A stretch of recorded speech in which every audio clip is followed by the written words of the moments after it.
na sua Bíblia a última página antes do Novo Testamento. Malaquias no capítulo 3, no versículo 13.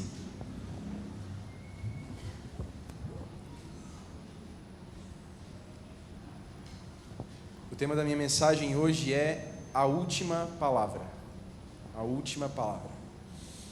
Antes de nós lermos, meus irmãos, queria que a gente pensasse um pouquinho sobre isso. Quando a gente fala da última palavra, por exemplo, quem tem a última palavra numa discussão, a gente está falando daquele momento em que tem duas pessoas apresentando opiniões, tem duas pessoas discutindo, mas de repente uma tem um peso de autoridade maior, ou está mais certa, mais correta, e por isso ela dá uma última palavra, e aquela palavra ela tem o poder para encerrar a discussão, né? Não é assim que acontece? Ou se a gente for olhar para um âmbito mais jurídico, né? A última palavra sendo a do juiz. A gente tem pessoas ali apresentando argumentos, os advogados, as testemunhas, mas quem de fato vai decidir como a coisa vai suceder é o juiz.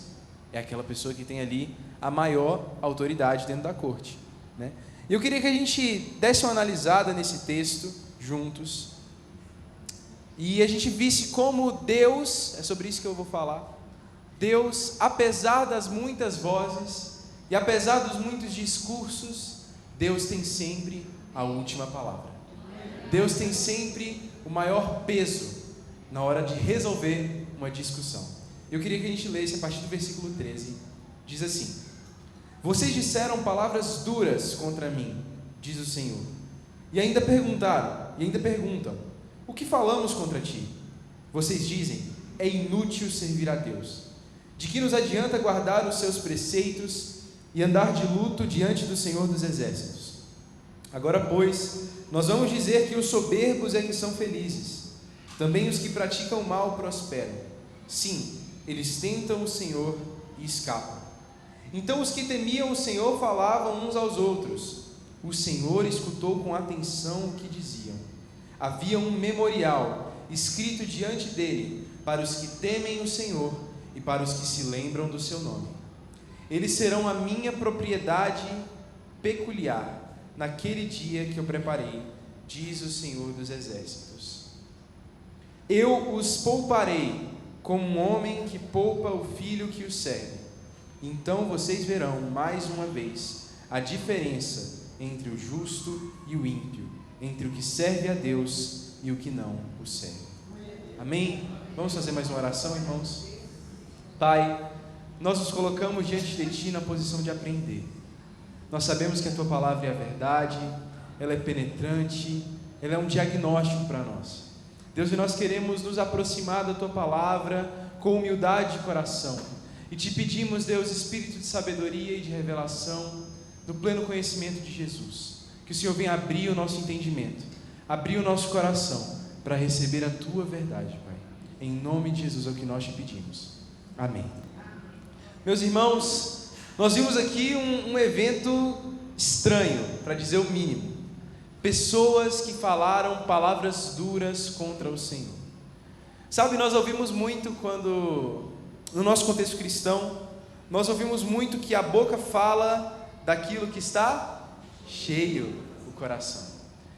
Isso é um princípio bíblico que na verdade está querendo dizer o seguinte: aquilo que nós falamos não são só meras palavras. Nós podemos pensar assim, né? Eu só falei por falar, foi da boca para fora. Mas a Bíblia não concorda com esse tipo de visão. Nada é tão da boca para fora, nada é tão inofensivo. Na realidade, a boca ela profere justamente aquilo que está no coração. A boca ela vai refletir aquilo que está dentro do coração. E é por isso que é muito interessante quando nós vemos pessoas, aqui no relato de Malaquias, pessoas falando palavras duras contra o Senhor. E aparentemente elas não reconhecem que estão fazendo isso, porque elas dizem, o que falamos contra ti? Parece que elas não reconhecem o que elas fizeram, mas no fundo, o problema é que esse discurso que elas vão proferir, que elas disseram contra o Senhor, está enraizado no coração. É muito mais do que um discurso, é um modo de agir, é um modo de pensar, que vai refletir em um modo de falar. E o que é que eles estavam falando? Eles estavam dizendo que era inútil servir ao Senhor. Foram essas as duras palavras. Eu queria que a gente pensasse um pouco no contexto que está sendo escrita essa carta, esse relato, né, de Malaquias, esse relato profético. Malaquias, ele vive num contexto pós-exílio. Então o povo de Israel, ele tinha sido levado para a Babilônia, e lá na Babilônia ele tinha passado 70 anos em exílio, longe da sua terra, longe do seu território, e agora eles tinham voltado e estavam reconstruindo Jerusalém. Eles estavam reconstruindo a Judá. E é interessante que, por mais que Deus tenha, a gente vê esse relato nos livros de Neemias e de Esdras, por mais que Deus tenha sim ajudado e abençoado a reconstrução daquela nação, ainda assim o povo de Israel passava por tempos difíceis. E o que acontecia? Eles olhavam para a realidade do seu tempo, olhavam para a realidade que eles viviam e comparavam a realidade com a realidade dos outros povos, com a realidade daqueles que os cercavam, com a riqueza dos outros povos e com a pobreza deles. E o que aconteceu? Eles começaram a falar essas palavras arrogantes contra o Senhor, dizendo que é inútil servir ao Senhor. Por que é que eu estou aqui todos os dias, dia após dia? Eles dizem aqui, guardando os seus preceitos e andando de luto perante o Senhor. Esse andar de luto é um sinal de arrependimento, tá? É aquele momento em que eles se vestiam de pano de saco, jogavam cinzas na cabeça, e eles se arrependiam por causa dos seus pecados. E o que eles estão dizendo aqui é que é inútil fazer isso. É inútil me arrepender dos meus pecados e andar de luto diante do Senhor. É inútil me esforçar para guardar os preceitos e os mandamentos do Senhor. E por que é inútil? Porque na realidade são os soberbos que prosperam. Porque na realidade são os ímpios que praticam o mal e ainda assim recebem bênçãos da parte do Senhor. Eles fazem o que é errado, mas não recebem a punição da parte do Senhor. Eles passam livres. Deus faz vista grossa dos ímpios. E eu estou aqui, abrindo mão da minha vida, abrindo mão da minha dignidade, abrindo mão da minha liberdade, e fazendo o que esse Deus manda. E Deus, por sua vez, retém as bênçãos, retém a bondade, aparentemente, tá, irmãos? Porque na realidade são os ímpios que estão debaixo da bondade de Deus. São eles que prosperam, são eles que frutificam. E eu estou aqui, servindo a Deus. E essa era a raiva dos judeus que estavam aqui sendo denunciados nesse texto. Agora eu queria que a gente pensasse numa coisa. Talvez o problema desse discurso, dessa palavra que eles estavam proferindo, esteja na raiz da devoção deles. Sabe, eles olham para a devoção a Deus e eles veem nisso um meio para chegar a um certo fim. Assim como os soberbos, eles têm os meios deles para chegar até um fim. Vou tentar deixar isso claro. Nós só cobramos aquilo que nós esperamos de alguém. Aquilo que é como se fosse um acordo. Eu tenho um acordo com fulano de tal, eu vou fazer isso, e em troca, ele vai me dar aquilo. E eles achavam que Deus ia se submeter a esse acordo, que Deus iria corresponder a isso, que aquilo que eles faziam para Deus religiosamente, teria que redundar, no final das contas, em bênção. Mas gente, sabe qual que é a questão? Deus não é obrigado a nada. Deus é um ser livre. C.S. Lewis, nas Crônicas de Nárnia, ele compara Aslan com Deus, a gente vê esse paralelo, e tem uma frase que diz assim: Aslan não pode ser domado. Deus não pode ser colocado dentro de uma caixinha. Nós não podemos colocar Deus contra a parede e dizer: Deus, eu estou fazendo isso, isso e aquilo, eu sou esse tipo de pessoa, por isso me dê isso e aquilo. Por isso corresponda com essa e essa bênção. Nós não podemos fazer isso. E era esse o erro desses judeus. Eles achavam que Deus ia entrar nesse pacto, mas Deus não entrou. E quando eles viram que aqueles soberbos, aqueles ímpios, eles estavam prosperando, eles se encheram de fúria. Contra quem? Contra Deus. E por mais que muitas vezes eles não percebessem que era esse o discurso deles, era o que Deus estava dizendo aqui: vocês falaram palavras duras contra mim. Mas quando nós falamos? Quando vocês disseram isso. Sabe, irmãos, isso deve servir de alerta para nós. Muitas vezes nós não falamos com a boca, né? Nós não proferimos isso em voz alta, mas muitas vezes essa raiva, gente, essa não é uma raiva incomum. Asaf tem um salmo só sobre isso. Ele falava: por que os ímpios prosperam? Por que é que os que praticam o mal, eles estão lá em cima? Gente, você vai ver os ricos de hoje em dia, aqueles que estão bem de vida mesmo, assim, você vai ver o estilo de vida deles, provavelmente é reprovável, assim, 9 de 10, certo ou errado? E ainda assim eles estão ricos, e nós estamos aqui. Ao contrário deles, a não ser que tenha alguém aqui rico que eu não saiba, né? Mas eu acho que ninguém aqui é classe A, não. Nós estamos aqui, servindo a Deus, trabalhando na obra de Deus, e pobres. E não só riqueza, gente. A vida não se resume a riqueza, a vida não se resume a dinheiro. A gente está falando aqui de muitas vezes uma doença. Tem tanta gente com a saúde tão boa e vivendo tão errado, e eu estou aqui doente. A dúvida quanto se é realmente útil, e eu acho que essa palavra útil, ela fala muita coisa. É inútil servir ao Senhor. Peraí, você está buscando uma utilidade no serviço a Deus? Sabe por que, irmãos, nós servimos a Deus? Nós servimos a Deus porque Ele é Deus. É só por isso. E nós somos as suas criaturas. Ele é Deus, Ele é grande, Ele é digno, Ele é bom, Ele é inquestionável. E nós somos as suas criaturas. E o nosso lugar nessa relação é de adorá-lo, é de servi-lo. Meus irmãos, quando esses judeus eles falavam isso, eles olhavam para os ímpios. E quem são esses ímpios? Quem são esses soberbos? Soberbo aqui ele é colocado como o oposto daquele que teme a Deus. O soberbo é aquele que trabalha somente para si. É aquele que tem todas as suas energias voltadas para si, para o seu ganho, para a sua prosperidade. E é muito do que a gente tem visto nos discursos de hoje em dia. Se coloque em primeiro lugar, se valorize, não que você não tenha que se valorizar, mas eu acho que muito mais do que se colocar em primeiro lugar, a gente tem que entender o nosso lugar.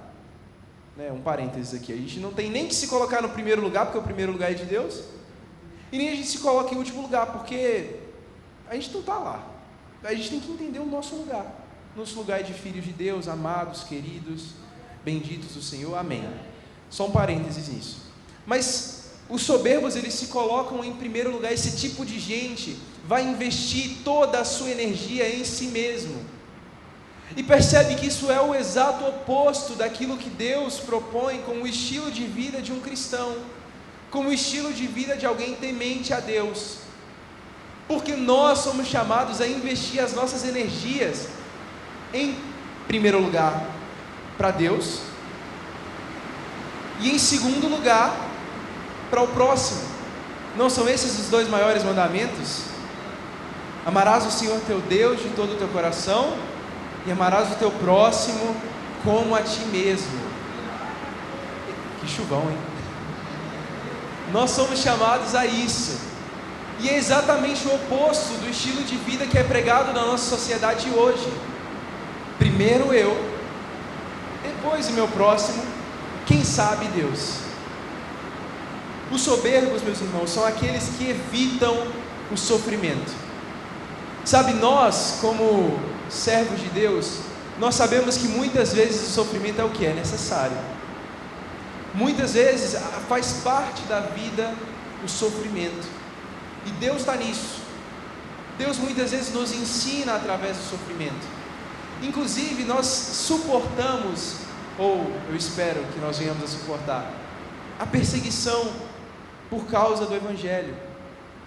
Mas os soberbos não. Esses ímpios aqui que está sendo mencionado aqui nesse texto, eles não suportam nada, porque a vida, ela se resume a fugir do sofrimento e alcançar a felicidade a qualquer custo.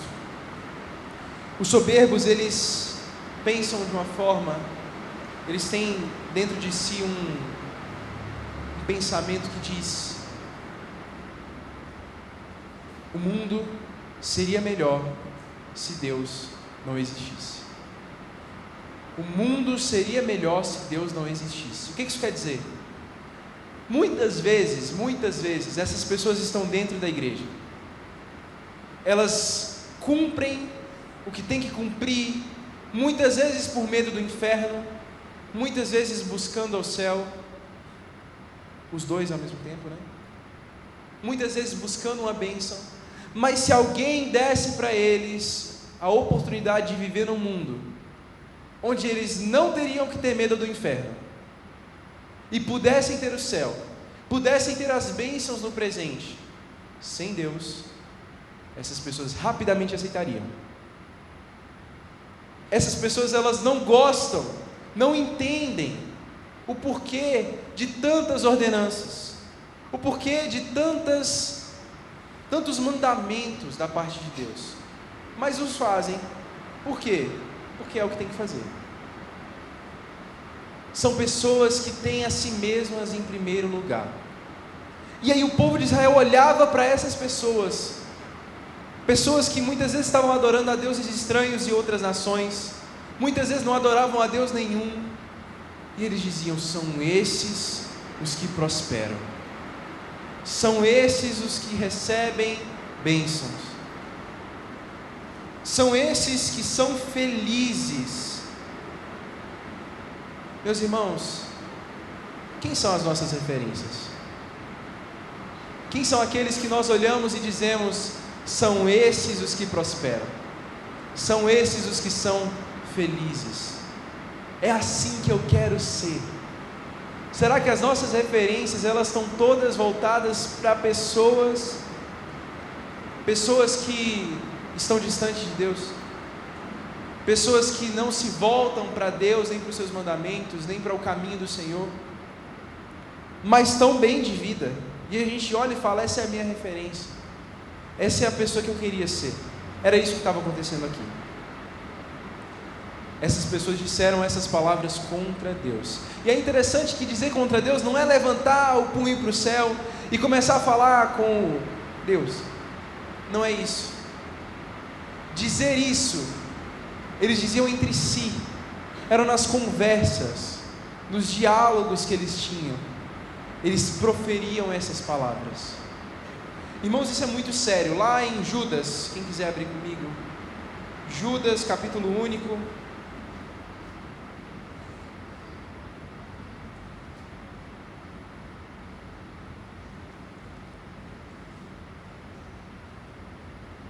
Judas, capítulo único, no versículo 14.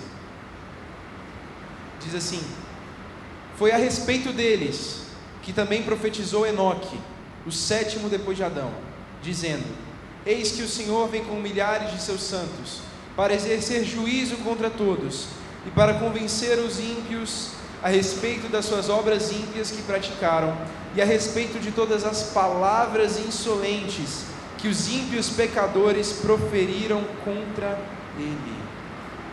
Irmãos, Judas está aqui nos alertando a uma realidade: o discurso dos últimos dias vai ser um discurso insolente, um discurso contra Deus. As palavras que vão ser proferidas nos últimos dias são palavras contra o Senhor, e o adendo é que contra todas elas Deus vai exercer juízo. Contra todas elas Deus vai vir e vai cobrar essas palavras. Irmãos, eu fico pensando como que deveria ser o proceder dos judeus piedosos nesse tempo, rodeados por um discurso que diz que são os ímpios que prosperam, rodeados por um discurso insolente que fere a Deus. Como era a postura dos justos nesse tempo? E a gente tem o versículo 16, diz assim: então os que temiam o Senhor falavam uns aos outros, e o Senhor escutou com atenção o que eles diziam. Irmãos, em tempos de calamidade, nós somos chamados a falar também, a falar, mas proferir um outro discurso. Nós não sabemos aqui o que é que eles falavam, o que nós sabemos é que Deus os ouvia com atenção. Sabe, irmãos, quando nós estamos aqui num culto, onde tem alguém falando e tem gente ouvindo, é muito bom.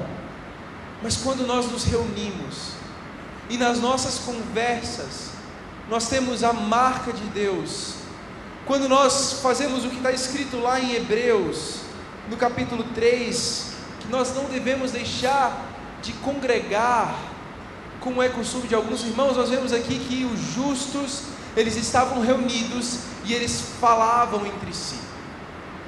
Sabe por que nós não devemos deixar de congregar, irmãos? Porque nós somos tentados todos os dias a ceder a esse discurso, a ceder a essa falácia.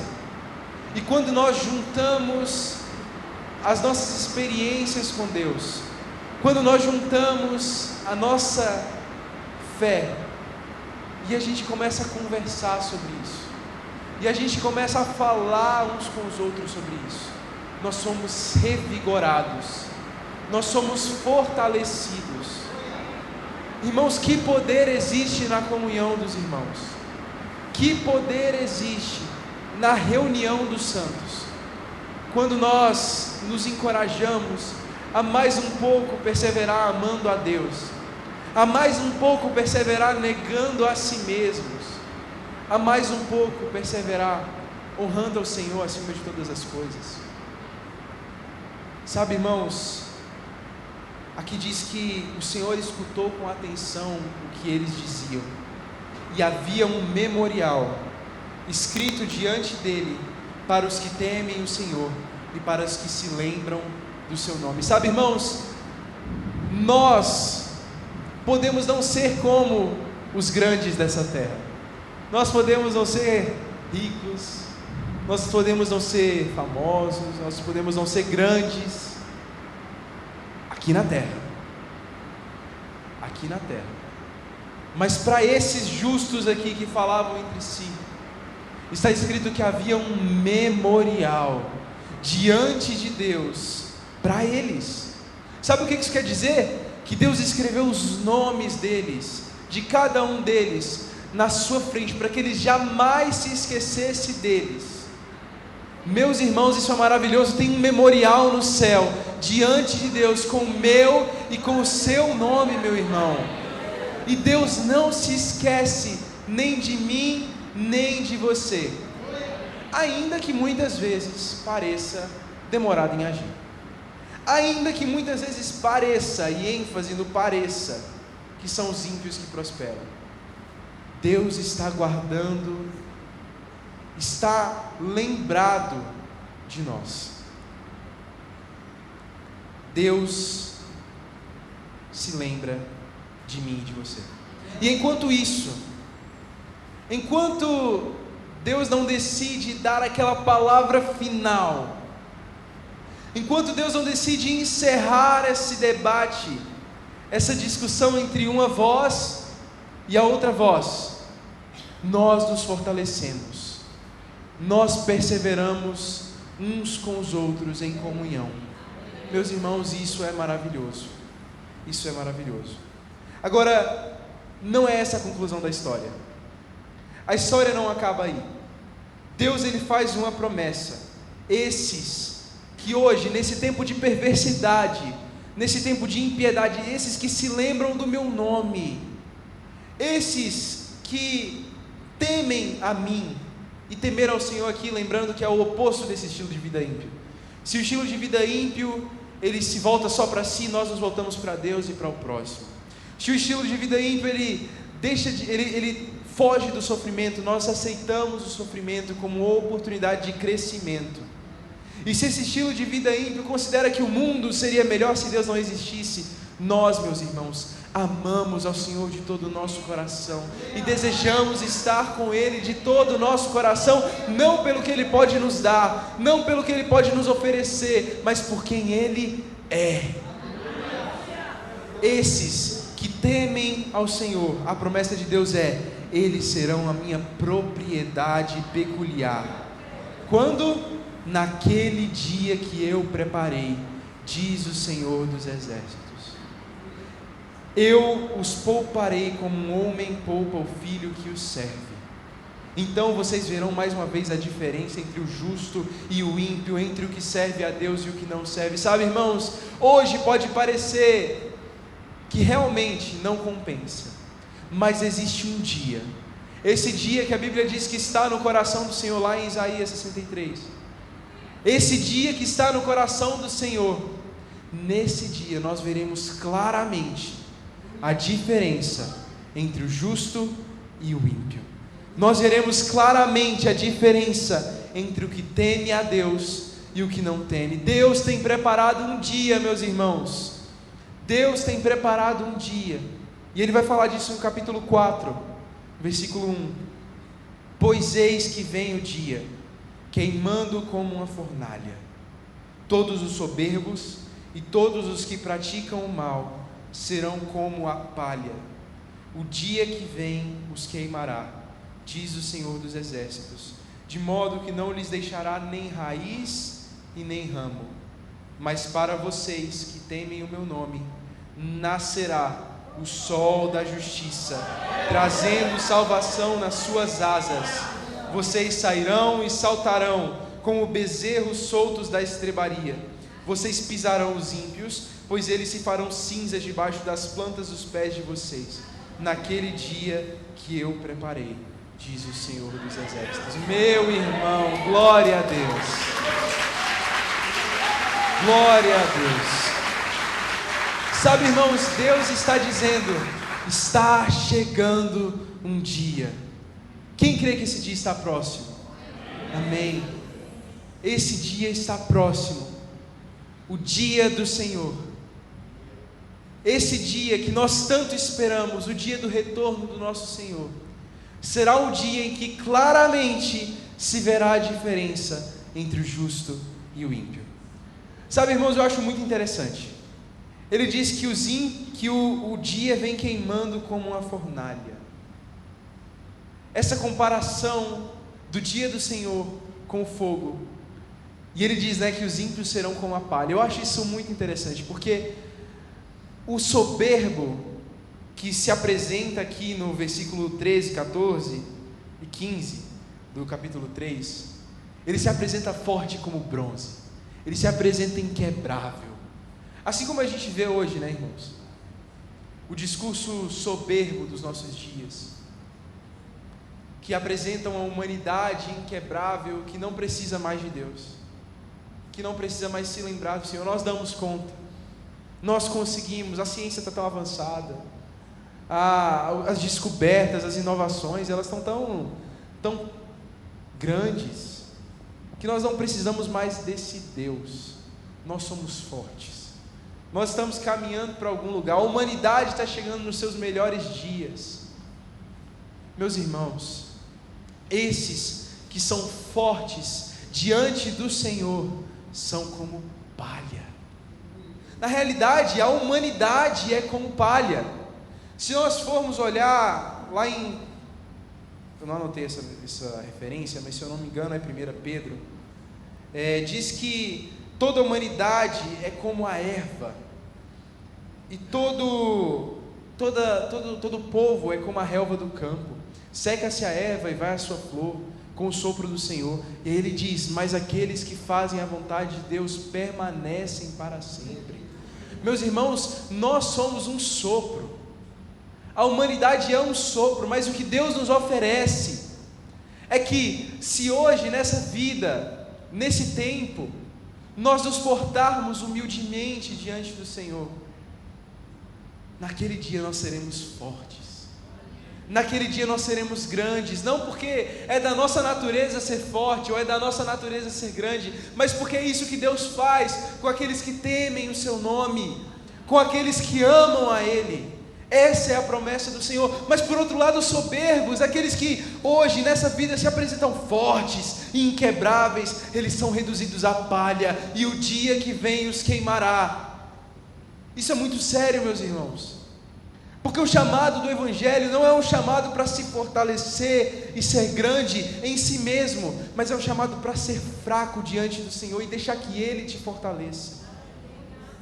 Meus irmãos, que nós venhamos a nos revestir dessa esperança, da esperança de que não é inútil servir ao Senhor, não é vão, vazio, vir aqui domingo após domingo, dia após dia, culto após culto, e evangelizar, e pregar, e amar. Não é inútil, não é vão, não é vazio.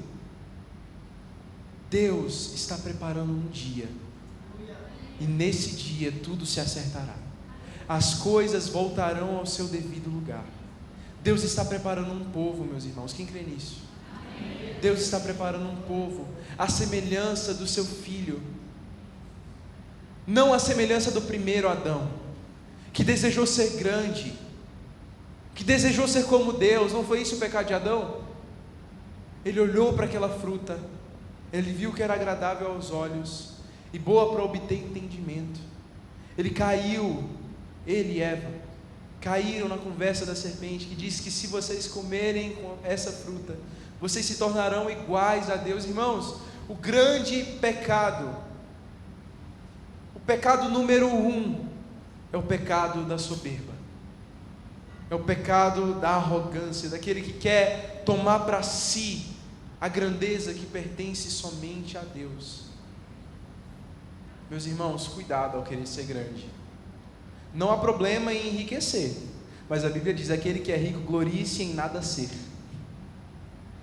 Os valores do céu, eles são um pouco invertidos com os valores da terra. Os valores que Deus cultiva lá no céu o grande é o pequeno, o que chora é que é consolado. Lá no céu é feliz o que chora. Tem noção disso? Nas bem-aventuranças Jesus diz: felizes ou bem-aventurados são os que choram, porque eles serão consolados. Meus irmãos, essa é a grande promessa de Deus aqui. Vocês estão chorando durante toda a sua peregrinação na terra, mas vem um dia em que vocês serão consolados. Meus irmãos, que maravilha! E lá em Malaquias 4 vai dizer que nascerá para vocês o sol da justiça, trazendo cura em suas asas. Meus irmãos, se nós dessa terra estamos sujeitos a passar por toda sorte de dificuldade, e não há garantia aqui de que Jesus vai nos livrar delas. Ele pode?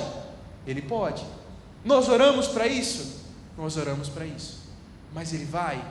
Não sabemos. Pode ser que não. Essa é a dura realidade que muitas vezes não é tão pregada.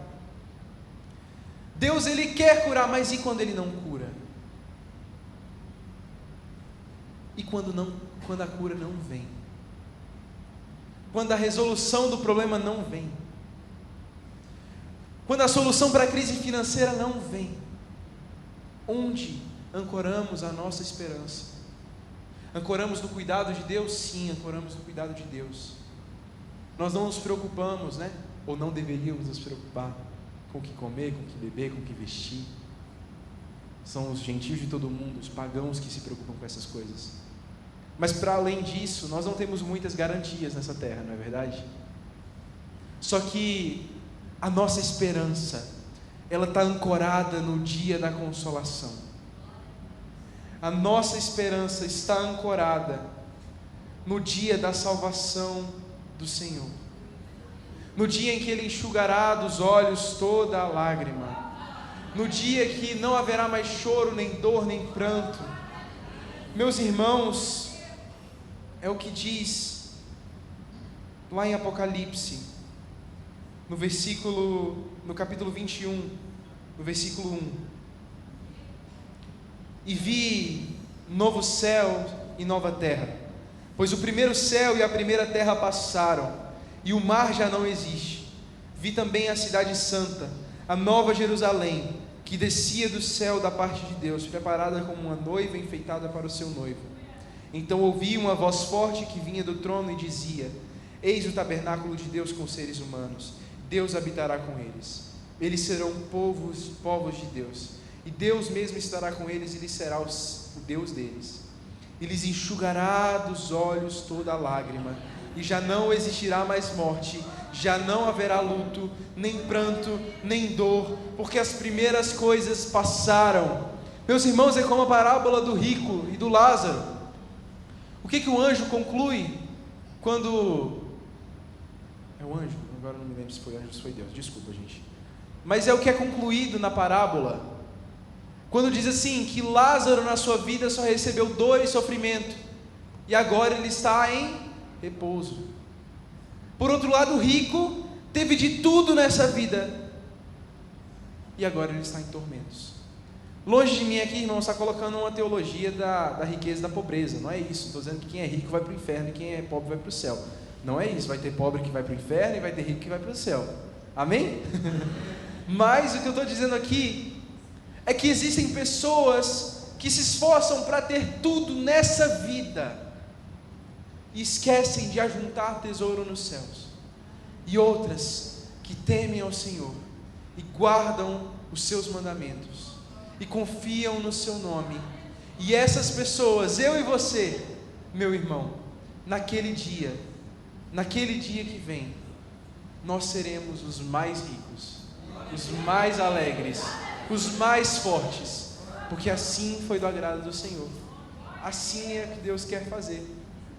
E olha o que diz aqui: quando o sol da justiça vier trazendo salvação nas suas asas, versículo 2, capítulo 4 de Malaquias, vocês sairão e saltarão como bezerros soltos da estrebaria.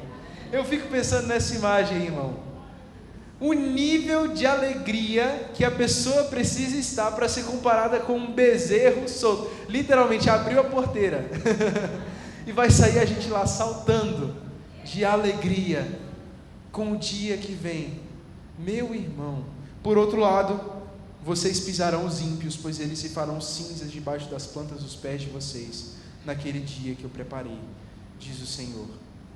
A nossa esperança, irmãos, está no dia em que, mais uma vez, veremos a diferença entre o justo e o ímpio. É como eu disse no início, é a última palavra de Deus. Uns dizem uma coisa, outros dizem outra coisa, mas Deus, Ele vai dar a última palavra dele, e é em nosso favor. É em nosso favor, meu irmão. O que nós entendemos disso? Nós entendemos que pode ser que pareça inútil, que tenha parecido por alguma razão, talvez por uma vitória que ainda não chegou, talvez por ouvir o que alguém falou, talvez possa passar pelo seu coração esse tipo de pensamento, esse tipo de ideia, que diz que, para que eu estou fazendo isso, cara? Para que eu entro no quarto todo dia e falo com o vento? Porque é isso que parece.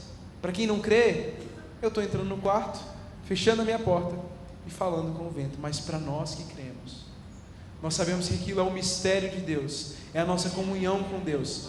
Mas o que eu quero dizer é o seguinte: pode parecer para você, talvez, para mim muitas vezes, que é inútil servir ao Senhor. É isso que o mundo anda dizendo. É esse o discurso lá de fora. Vocês estão perdendo tempo. Vocês estão gastando a energia de vocês com nada. Olha só. Olha como é que eu estou vivendo. Olha como é que essas pessoas estão vivendo. Olha como é que é a vida delas. olha o padrão de vida e o estilo de vida delas. É isso que é bom. É isso aí que você devia estar buscando. Por outro lado, temos nós, que nos reunimos aqui e que encorajamos uns aos outros, e que enchemos o nosso coração de esperança, a esperança de um dia que vem.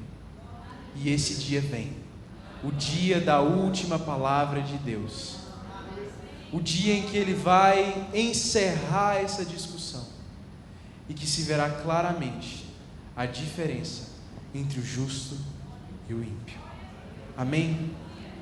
Meus irmãos, vamos orar. Se coloque de pé.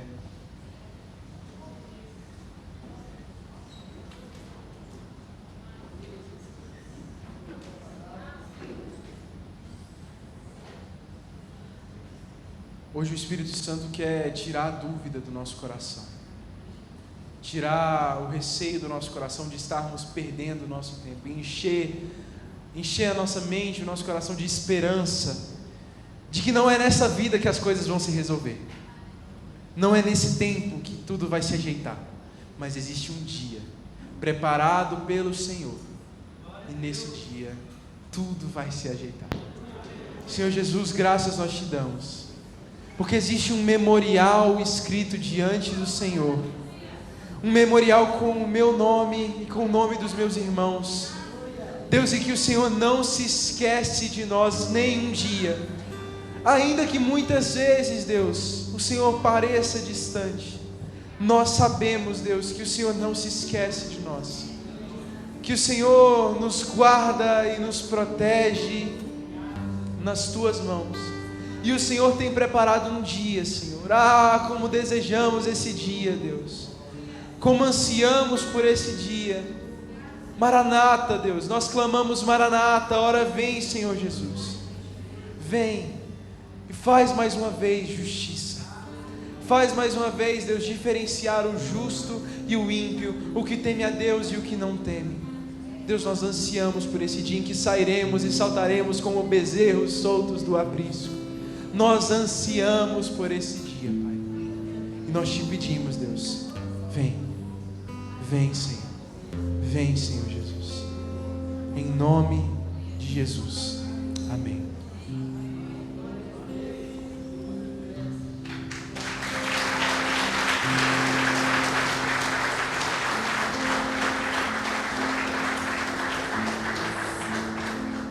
Aleluia, Jesus, por essa palavra. Eu não poderia sair daqui sem poder falar daquilo que o Senhor está queimando dentro de mim. E o Senhor, Ele é maravilhoso. Ele fala para filhos também, que a mãe não está aqui. E eu gostaria de chamar Daniela para poder falar um pouquinho de um testemunho vivo que ela viveu, de ser filha, que sua mãe não estava, e a presença do Senhor alcançou a vida dela. E nós vamos fechar com isso aqui. Para vocês, filhos, que as mães não estão aqui, não desistam também. A graça e a paz do Senhor Jesus, amém? Sente um pouquinho, por favor. Vou falar brevemente, mas algo que queimou meu coração quando a Carla estava aqui e nós estávamos como mães orando pelos nossos filhos. Foi uma bênção esses 21 dias, não é? E eu creio que nós testemunharemos o que Deus está, o que está por vir, né, na vida dos nossos filhos. Mas enquanto nós estávamos orando, Deus queimou no meu coração. Para você que é jovem, para você que é adolescente, presta bastante atenção no que eu vou falar para vocês. Talvez você não tem pai e mãe aqui. Talvez você, né, seu pai, sua mãe, deixe você vir para Hebron, mas eles não vêm, porque eles não têm o conhecimento do Senhor Jesus ainda na vida deles, ainda. Talvez você se sinta sozinho. Muitas vezes, gente, eu não tenho um pai, eu não tenho uma mãe para orar por mim. Porque minha mãe não sabe orar por mim, meu pai não sabe orar por mim, não tem o conhecimento do Cristo Jesus como nós temos. Eu quero dar uma palavra para você. Você não está sozinho. Você não está sozinha. Porque a partir de hoje, nós oraremos por vocês. Vocês, a partir de hoje, são filhos espirituais nossos. E nós estaremos orando por você. E Deus falando muito no meu coração. Deus está levantando você, adolescente. Você, jovem. Deus salvará seus pais através de você. E eu quero dar uma breve testemunho disso, porque lá em casa, Deus me resgatou primeiro. Eu comecei a minha caminhada com Cristo aos 17 anos de idade. Na família católica, minha mãe católica, estava na idolatria, e meu pai católico, um pouco espírita, e ainda chegou a frequentar feitiçaria. E Deus me resgatou. A minha família estava totalmente desestruturada, mas o Senhor me resgatou com 17 anos de idade. Eu me sentia sozinha muitas vezes dentro da igreja, porque eu não tinha meu pai, não tinha minha mãe para orar por mim. O que eu fiz? Eu procurei algumas senhoras, olha, intercede por mim, porque a minha luta está difícil, lá em casa está difícil. E uma irmã falou comigo, olha, você é coluna da sua casa, Deus está te levantando como atalaia da sua casa. E a mesma palavra eu estou falando para você essa noite, adolescente e jovem. Deus está te levantando como coluna da sua casa. Deus está te levantando como atalaia da sua casa. E você não está sozinho, nós estaremos com você. Nós estaremos com você. Da mesma forma, minha mãe foi alcançada. Minha mãe e minha filha na fé. Alguns meses depois, quando eu comecei a guerrear lá em casa. Meu pai, antes de falecer, ele também foi alcançado pelo Senhor. Foi a última coisa que ele fez conscientemente. Deus deu consciência, ele estava com Alzheimer. E Deus deu consciência a ele. Ele falou, olha, hoje eu vou na igreja, eu vou levantar minha mão e eu quero aceitar Jesus. E ele fez. E depois eu falei, eu quero me batizar. E ele foi batizado. Um Réveillon de 2010 para 2011. Ele faleceu salvo. Salvo, porque a promessa do Senhor na nossa vida, eu e minha casa serviremos ao Senhor. Então essa é a palavra para jovem, para adolescente, que o seu pai e sua mãe não estão aqui, mas estão adotados hoje, a partir de hoje, como filhos espirituais. Eu quero que levantem agora as mães. Todas as mães se levantem em nome de Jesus. Filhos espirituais, jovens e adolescentes, está vendo essas mães? A partir de hoje, nós vamos orar não só pelos nossos filhos, mas por eles. Amém? Estão comigo? Amém? Glória a Deus. Mas isso aí também não é só para mães. Cadê os pais dessa igreja? Levantem-se em nome de Jesus. Onde estão os pais dessa igreja? Levantem-se em nome de Jesus. Quem está comigo? Pais que vão orar também, não só pelos seus filhos, mas pelos filhos espirituais dessa igreja. Amém? Você adolescente, você jovem, olhem para eles. Olhem para mim. Sou inclusa também a partir de mim, né? A começar em mim. Se você precisa de uma oração, se você quer ser adotado, olha, me adote, eu quero oração, eu preciso de ajuda, lá em casa está difícil. Pode nos procurar, não pode? Amém? Vamos orar por eles? Amém? Nos procure. Você não está sozinho. Você não está sozinha. Nós, olha ao seu redor. Mães e pais, estaremos orando por vocês. Amém? Vamos levantar nossas mãos, vamos orar por eles. Senhor Deus, Pai Celestial, eu te louvo porque o Teu Santo Espírito intercede por nós. O Teu Santo Espírito queima no nosso coração o desejo por eles. Senhor, eu coloco diante de Ti todos os adolescentes, todos os jovens que estão aqui, Pai, muitas vezes sem seu pai, sem sua mãe, mas estão aqui Te buscando, estão aqui Te glorificando, estão aqui Te adorando. Senhor, eu ministro na vida deles, ó Pai, a vitória, a salvação na casa deles. Eu ministro nesse momento que esses jovens, esses adolescentes estão curados da depressão, estão curados da baixa estima, estão curados em nome de Jesus. Senhor, eu oro, o Senhor vai levantá-los.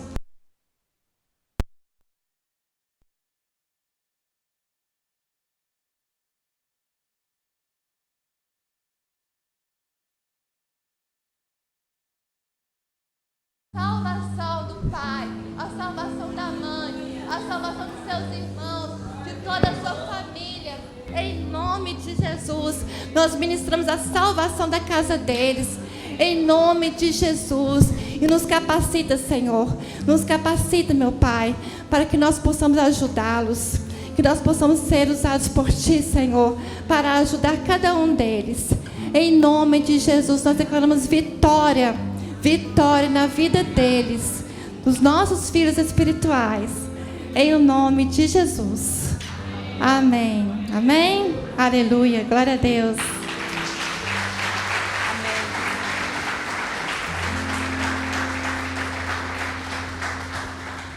Glória a Deus, está entregue o recado do Senhor para nossas vidas, para vocês jovens, adolescentes, em nome de Jesus. Vocês não estão desamparados. Vocês são amados do Senhor. Amém? Gostaria de passar agora para o irmão Ronaldo, que Deus abençoe. A pastora Tássia não esteve aqui, mas eu creio que o coração dela está aqui conosco, em nome de Jesus. Aleluia. Dentro de breve, Jesus voltará. Amém, irmão? Então não é inútil servir a Deus, não é isso? Não junteis tesouro aqui na terra, onde a traça, a ferrugem corrói. Buscai as coisas do alto, né? Que lá elas são eternas. Amém? Glória a Deus. Neste momento, feche seus olhos, coloque sua mão na posição de receber, para que Deus possa te abençoar em nome de Jesus, né? No decorrer da semana, para a glória do teu nome. Que o Senhor te abençoe e te guarde. Que o Senhor faça resplandecer o seu rosto sobre ti e tenha misericórdia de ti. O Senhor sobre ti levante o rosto e te dê a paz. Vão em paz, que o Senhor Jesus acompanhe. Os visitantes, né? Os irmãos que vieram pela primeira vez, acompanhe aqui a irmã Cirlei, Sebastião. Você é visitante, para a glória do Senhor. Amém? Aleluia. Vão em paz.